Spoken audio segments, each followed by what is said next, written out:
Sana daha önce söylemiştim. Eğer seni öpersem kendimi tutamam. Kapalı kapıların ardında istediğimiz her şeyi yapabiliriz. Seni o kadar çok özledim ki. Ben de seni çok ama çok özledim. Cihan ve Alya arasındaki duygular her geçen gün daha da güçleniyor ve kendilerini dizginlemeleri giderek zorlaşıyor. Denizin güvenliği için korumaya çalıştıkları zoraki mesafe beklenen sonucu vermiyor. İkisi de birbirlerine her türlü koşuldan çok daha güçlü bir şekilde çekildiklerini fark ederek, bu durumu uzun süre sürdüremeyeceklerinin bilincindeler. Alya ve Deniz bir akşam konakta kalmak için geldiklerinde durum daha da gerginleşiyor. Hem Alya hem de Cihan, bu sefer kendilerini kontrol etmenin çok daha zor olacağını hissediyorlar. Alya riskleri hatırlayarak mesafesini korumaya çalışıyor, ancak Cihan artık bu koşullu sınırı eskisi kadar sıkı bir şekilde korumaya hazır değil. Deniz uykuya daldıktan sonra, Alya başlangıçta Cihan'a çok yaklaşmamak için oğlunun yanında kalmaya karar veriyor. Ancak Cihan durumu değiştirmenin bir yolunu buluyor ve kasten hasta numarası yapıyor. Bir şeylerin ters gittiğini gören Alya hemen tepki veriyor ve endişelenerek onu odasına götürüyor, gerçek nedeni tahmin etmiyor. Yalnız kaldıklarında, aralarındaki gerilim hızla yüzeye çıkar. Cihan bunu sadece onunla birlikte olmak için bilerek yaptığını artık saklamaz. Başlangıçta bu aldatmaca nedeniyle Alya'yı rahatsız eder, ancak bu duygular hızla arka plana çekilir, çünkü en güçlü hissedilen şey birbirlerini ne kadar özledikleridir. Bu anda ikisi de koşullu kısıtlamalara tutunmayı bırakır. Kapalı kapılar ardında en azından kısa bir süre yalnız kalabileceklerini ve dış baskıyı düşünmeyeceklerini fark etmeleri davranışlarını değiştirir. Alya artık kendini kısıtlamaya çalışmaz ve bunca zamandır biriken duygulara teslim olur.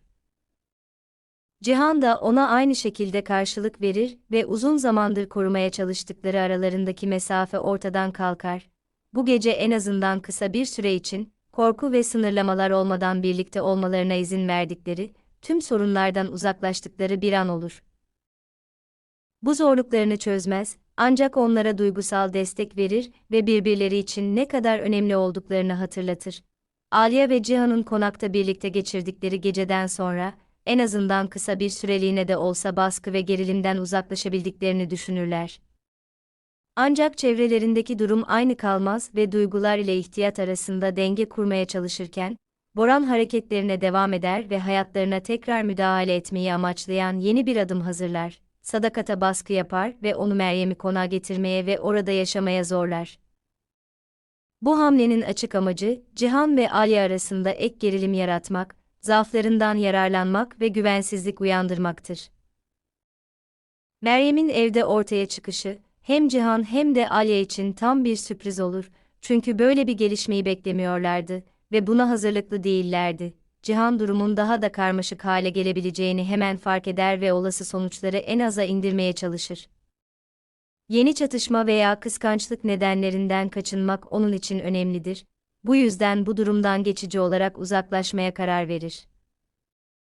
Cihan Meryem'in malikanede kalması fikrini desteklemiyor.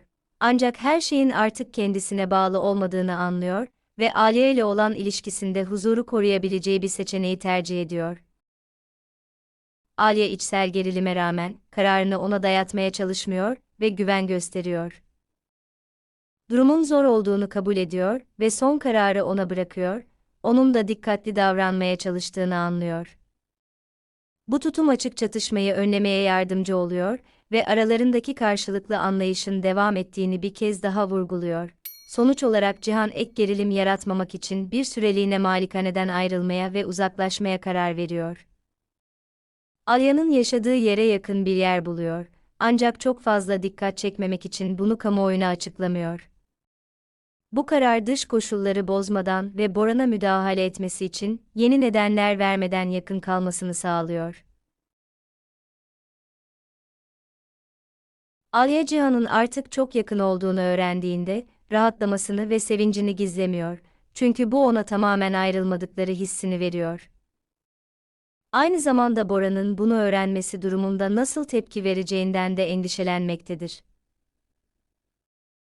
Cihan Bora'nın yakında dikkatini dağıtacak başka sorunlarla karşılaşacağını belirterek bu korkuları yatıştırmaya çalışır.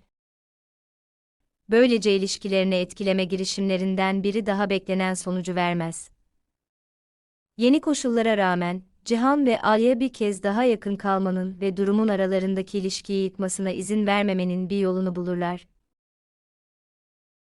Olaylar Cihan ve Alya'yı duygularının artık kontrol edilemeyeceği veya dış koşullara tabi kılınamayacağı gerçeğini daha da derinden kavramaya iter.